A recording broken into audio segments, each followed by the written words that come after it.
Shalom, bienvenidos un fin de semana más a la tertulia de análisis político en Radio Sefarat. Llegó la primavera a nuestra Sefarat y con la primavera una buena noticia. Para muchos, una excelente noticia, un alto el fuego permanente de la banda terrorista ETA. Es uno de los temas que vamos a tratar hoy en nuestra mesa de análisis. Nos acompañan Ricardo Angoso, bienvenido. Hola, buenas tardes. Está también Albert Saanoglu. Hola, Albert. Hola, buenas tardes. Y Masha Gabriel, a quien conocen. Masha. Hola, buenas tardes. Masha Gabriel es cineasta y periodista de Radio Sefarat. Albert Saanoglu, os presento para quien no os haya oído hasta ahora. Albert Saanoglu, historiador y economista, y Ricardo Angoso, que nos visita por primera vez, especialmente bienvenido Ricardo, es coordinador general de Diálogo Europeo. Para empezar, ¿qué es Diálogo Europeo?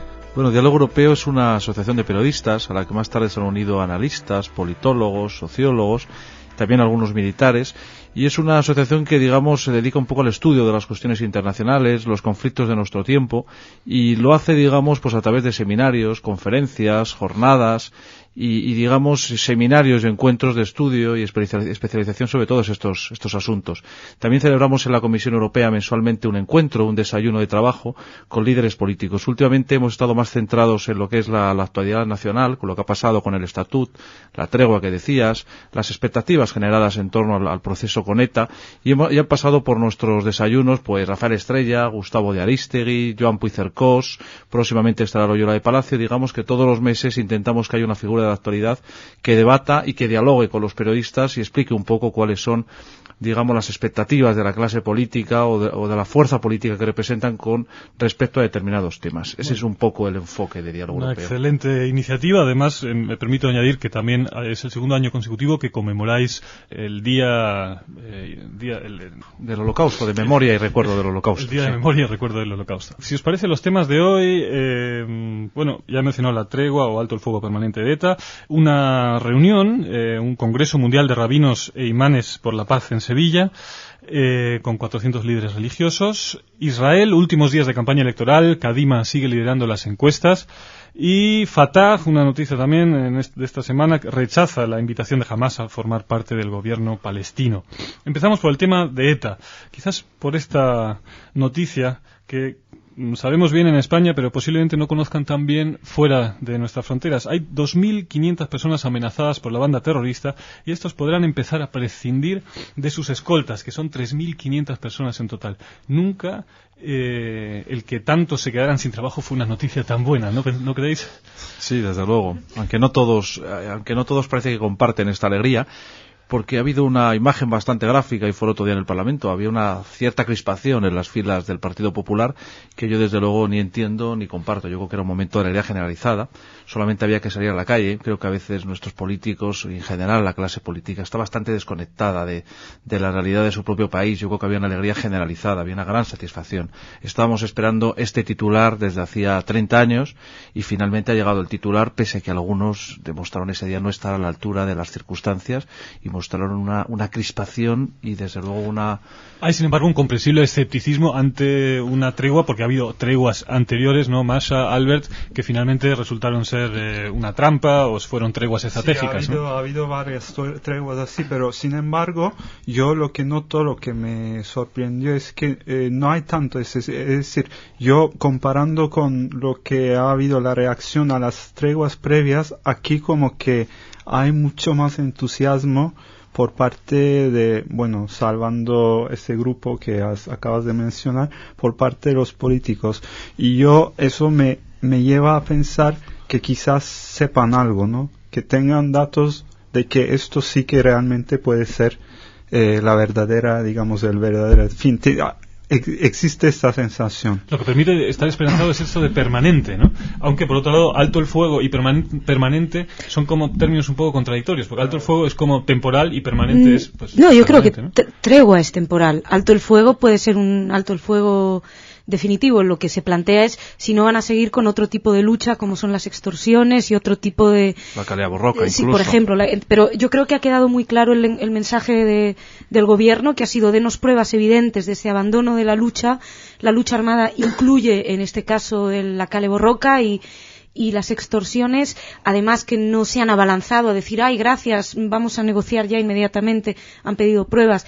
Yo sí creo que hay una diferencia muy grande en la del 98 y la primera, la de Argel, cuando... Año 89. Año de Felipe González. Y es la palabra permanente. Es decir, independientemente de que es un grupo terrorista y que uno no se puede fiar de un grupo terrorista, de que yo creo que hay... Yo estoy muy contenta. Hoy veía en televisión algunas de las primeras personas que han empezado a prescindir ya de escoltas. Se han abalanzado como un gesto también de optimismo. Han dicho...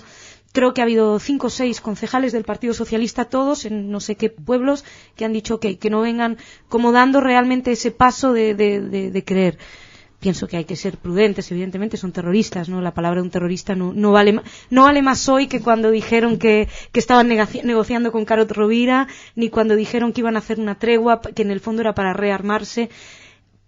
Con esa prudencia, sin embargo, realmente, como dice Albert, creo que existen una serie de hay algo en el ambiente, tal vez sea la primavera, pero hay algo en el ambiente que le da un toque de... También que es una noticia, ¿no?, como muy deseada, ¿no?, que realmente yo también hay mucho ser más lógico. Yo creo que hay datos que baraja la gente que a lo mejor ahora mismo que no puede ser conocemos. El final de ETA. Sí, pero yo quería preguntarle a Ricardo en cuanto a la actitud de esta crispación que se notó. Luego yo como que noté un cambio hacia el final del mismo día, ¿no? Yo te digo, quizás cambio táctico, pero... la que dan los medios, que parece ser que el rey llama a Rajoy y le pide que tenga un poco de talla política y digamos que se una al gobierno buscando un consenso.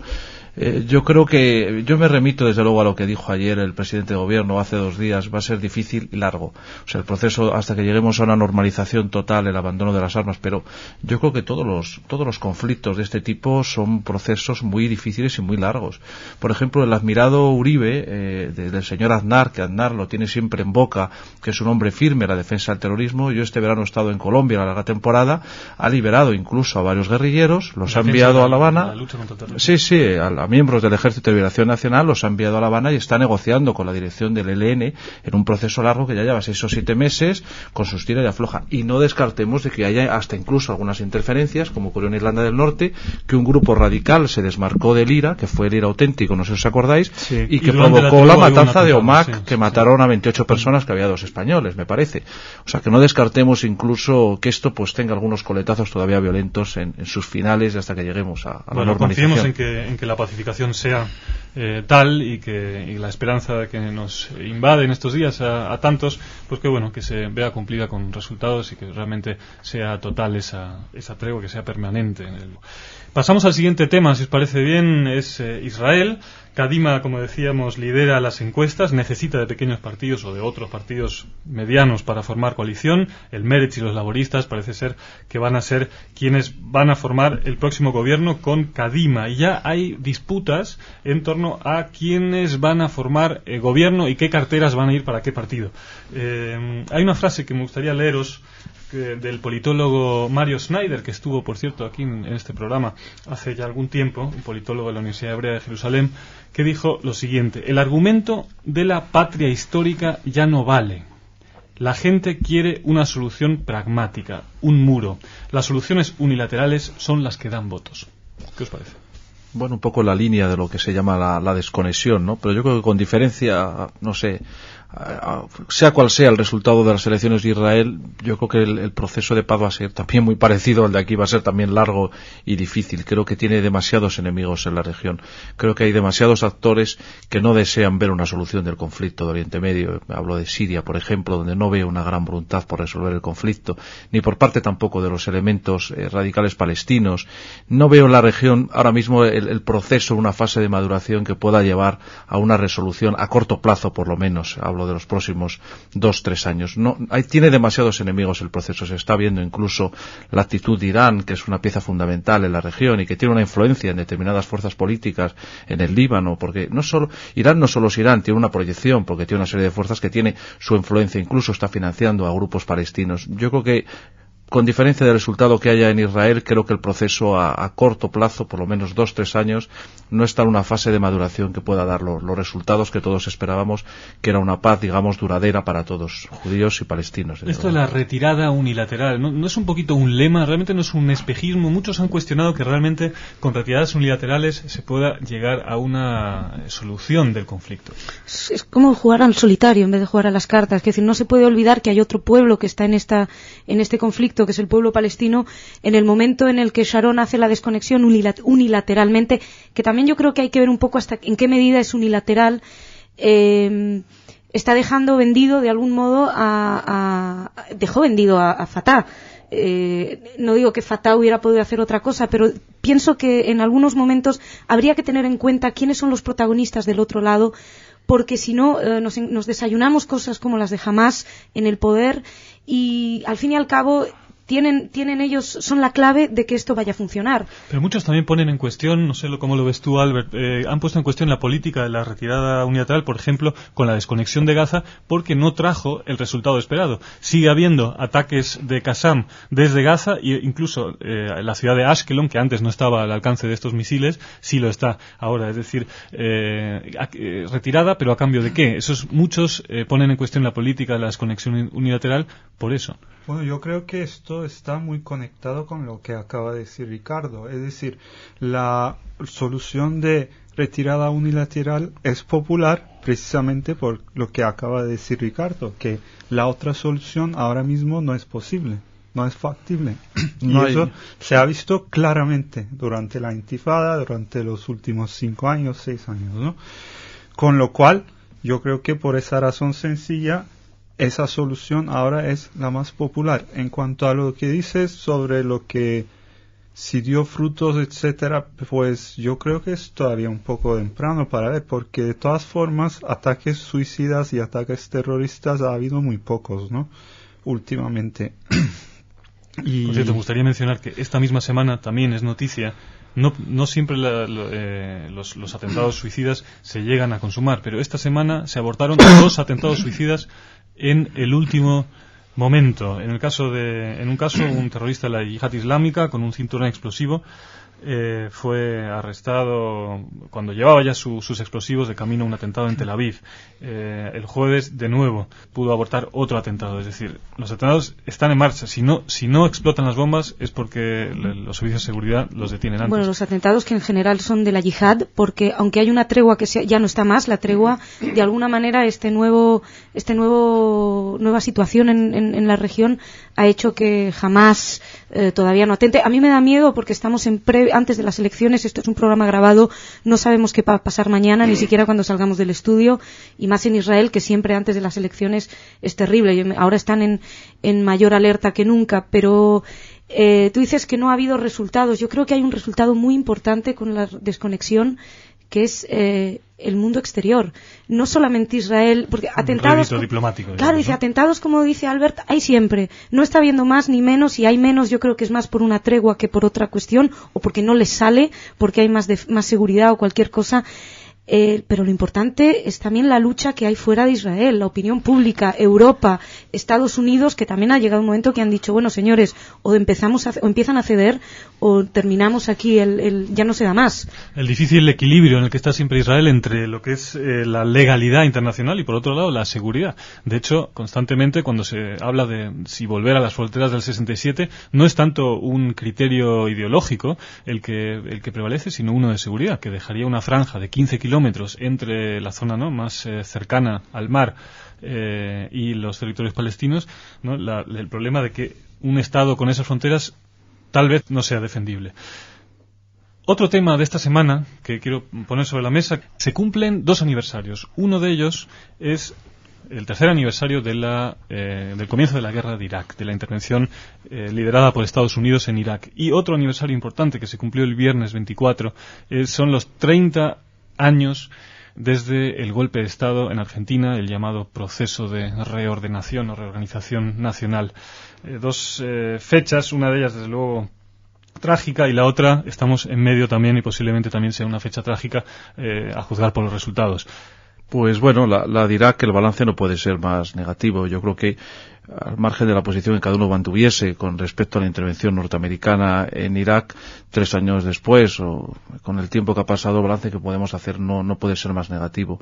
Yo creo que la intervención lo peor que provocó fue la descomposición nacional de un Estado, es decir, la disolución del Ejército, de la Guardia Nacional, de sus fronteras, de sus aduanas, de todos los servicios propios de una administración. Creo que ahí Estados Unidos no supo medir las consecuencias que iba a tener todo eso. Lo que estamos viendo es un proceso de disolución de un Estado, de una entidad nacional, nacional que existía, que tenía unas fronteras, un ejército, una administración, bien que mal.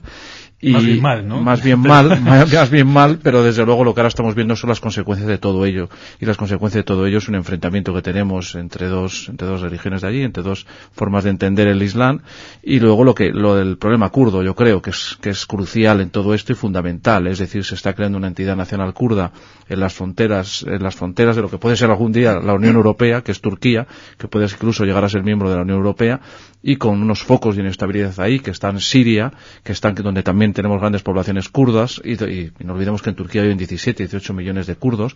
La creación de una entidad nacional pues es una bomba de relojería que nos puede estallar, ya digo, en las propias fronteras de la Unión Europea. Con respecto a lo de Argentina, pues está todo dicho, es una fecha, digamos, casi macabra, ¿no? Casi, pues no sé, del Museo de la Infamia, ¿no? Hay que recordarlo, pues pone los pelos de punta, la verdad, porque fue un proyecto, digamos, casi de genocidio, pero de genocidio contra su propio pueblo, ¿no? El exterminio y la aniquilación de 30.000 seres humanos. No puedo decir la verdad nada más. Albert, Ricardo ha hecho referencia a Turquía, el problema kurdo, tú lo conoces bien como turco español. ¿Realmente está la amenaza que existe en las fronteras de la Unión Europea? Según Turquía, sí. Es decir, es una de las mayores preocupaciones de Turquía en todo este asunto de Irak, sí. Y que hay ahí una entidad independiente kurda en Irak que se está más o menos de facto formando. Con parlamento ya incluso, y milicias. Y que esto suponga, digamos, para los kurdos que viven en Turquía suponga una motivación para, por ejemplo, declarar su independencia, etcétera, ¿no? Sobre todo viendo que se vive mejor en el otro lado de la frontera, porque ahora mismo, por lo que mi información es que hay mucho dinero en la parte kurda de Irak, se vive bastante bien, hay muchos proyectos, dinero americano, etcétera, etcétera. Y claro, si pasas al otro lado de la frontera a Turquía, son las regiones más pobres de Turquía, ¿no? Donde viven los kurdos. Con lo cual esto, entre todos los problemas que supone la invasión de Irak, es uno más, diría yo, ¿no? Que desde las perspectivas de Turquía es muy, muy serio, sí. Por otro lado, bueno, la disolución de un Estado y posiblemente de una nación, ¿no? También hay que plantearse si realmente Irak ha sido una nación o ha sido solamente un Estado, pero desde luego hoy en día las divisiones que hay y después de 3 años una cifra que hay que mencionar, que se estima la cifra de víctimas de esa guerra en torno a los 100.000 muertos. Y eso Era un Estado como todos los de Oriente Medio, con grandes divisiones religiosas y étnicas. Coge Siria y es exactamente igual, pero cualquier Estado de Oriente Medio tiene esa complejidad. La misma Siria también tiene sus minorías kurdas, también están los alevitas, los chiitas, los sunitas, tienen las mismas divisiones. O sea, es un Estado de una complejidad, como España también tenemos varias lenguas. Sí, no, son herederos también de unos imperios que dividieron el mundo como les dio la gana. Y como es este refrán que tanto nos gusta, de estos lodos nos vienen estos barros, o no sé cómo es. De aquellos barros vienen estos lodos. Mira, por fin alguien que lo sabe. No, porque que hay se hicieron unos dibujos. Kuwait fue creado artificialmente. Porque para servir a los beneficios de las compañías petrolíferas del Reino Unido. El problema no está... Por último, una pregunta que te quiero hacer. Esta semana, con el motivo del aniversario de la intervención en Irak, el presidente de Estados Unidos, George Bush, dijo que la decisión de retirar las tropas americanas no estaría en él, sino en el próximo presidente. Es decir, que ha pospuesto esa decisión 2 años más tarde, ¿no? Al 2008-2009, creo que van a ser las próximas elecciones. Esto es como lo de la guerra de Irán. En este momento, tal vez... Sí. Lo peor que pueda hacer la comunidad internacional sea retirar las tropas. ¿Cuál es tu opinión? Yo creo que el problema es que si se retiran ahora están abandonando a un pueblo a su suerte. Pero ya lo hicieron en el Vietnam. Sí, no, bueno, pero creo que hay una serie de diferencias. No es lo mismo Vietnam que Irak, por mucho que los resultados parecen los mismos.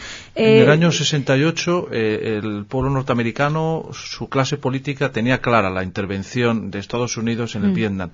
A partir del año 71 se empieza a hacer insoportable la presión de la opinión pública. Son procesos lentos. Tardaron 7 años en irse del Vietnam. Al final creo que firmó Nixon la salida en el 74. Johnson, no, espera. Sí, fue Nixon.